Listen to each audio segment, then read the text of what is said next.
Jagan cabinet కి మొన్న ఒక అవార్డు వచ్చిందండి. ఒక అవార్డు వచ్చింది. ఆ అవార్డు ఏంటంటే భారతదేశంలోనే అతి చెత్త క్యాబినెట్ అని. ఏంటది? అతి చెత్త క్యాబినెట్ అని. జగనే అసమర్థుడు అంటే మంత్రులు అంతకన్నా పనికిమాలోళ్ళు. ఇప్పుడు బొత్స గారిని ఇప్పుడు లేపితే ఆయన ఏ శాఖ మంత్రి ఆయనకి తెలియదు.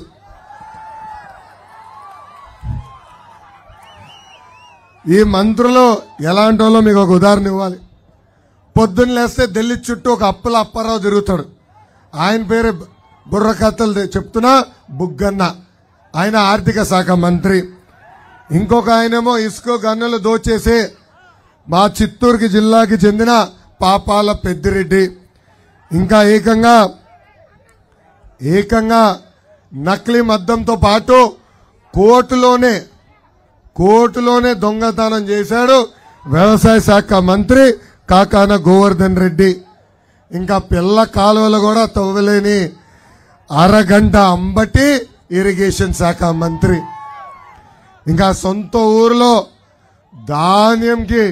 ధాన్యం కొనుగోలు చేసినప్పుడు కనీసం బ్యాగులు ఇవ్వలేని ఎర్రి పప్ప మంత్రి, పౌరుల సరఫరా శాఖ మంత్రి కారుమూరి నాగేశ్వరరావు గారు. ఇంకా పెట్టుబడులు ఎప్పుడు తీసుకొస్తామంటే కోడు ముందలొచ్చిందా గుడ్డు ముందలొచ్చిందా అని బుర్రకథలు చెప్తాడే. ఎవరు? కోడిగుడ్డు అమర్నాథ్, ఆయన ఒక మంత్రి.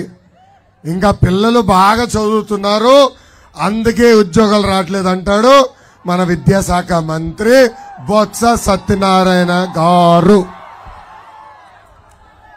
ఈ అంత అద్భుతమైన కేబినెట్ అనో ప్రజలందరూ ఒక్కసారి ఆలోచించాలా. జగన్ ఇప్పుడు కొత్త పథకం తీసుకొచ్చాడని.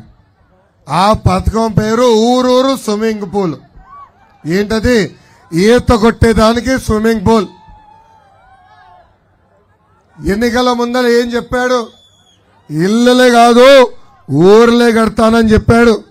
ఇప్పుడు ఎందుకు పనికిరాని భూములు తీసుకొచ్చి పేద ప్రజలకి పనిచేశారు. ఆ సెంటు స్థలాల పేరుతో 7,000 కోట్ల రూపాయలు కుంభకోణం చేశారు. ఇంకా లెవెలింగ్ పేరుతో 2,200 కోట్ల రూపాయలు కుంభకోణం చేశారు. ఇప్పుడు చిన్న వర్షం పడితే అక్కడ ఉన్న భూమి మొత్తం మునిగిపోయే పరిస్థితి. మొన్న వర్షాలు పడినాయి, అక్కడ మొత్తం మునిగిపోయింది. కనీసం పునాదులు కంపడలా. అప్పుడు సలహాదారుడు సజ్జలు ఉన్నాడు కదా, పరిగెత్తుకుంటా జగన్ దగ్గరికి వెళ్ళి అయా ప్రజలు బాగా కోపంగా ఉన్నారు, ఇలాంటి భూములు ఇచ్చారు ఏంటని అడుగుతున్నారని అడిగాడు.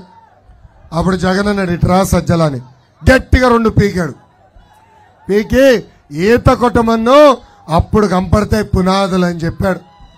అలాంటి భూములు పేద ప్రజలకు ఇచ్చాడు ఈ జగన్. ఇక్కడున్న పేద ప్రజలందరికీ నేను హామీ ఇస్తున్నా, పక్కా గృహాలు కట్టించే బాధ్యత తెలుగుదేశం ప్రభుత్వం తీసుకుంటుంది.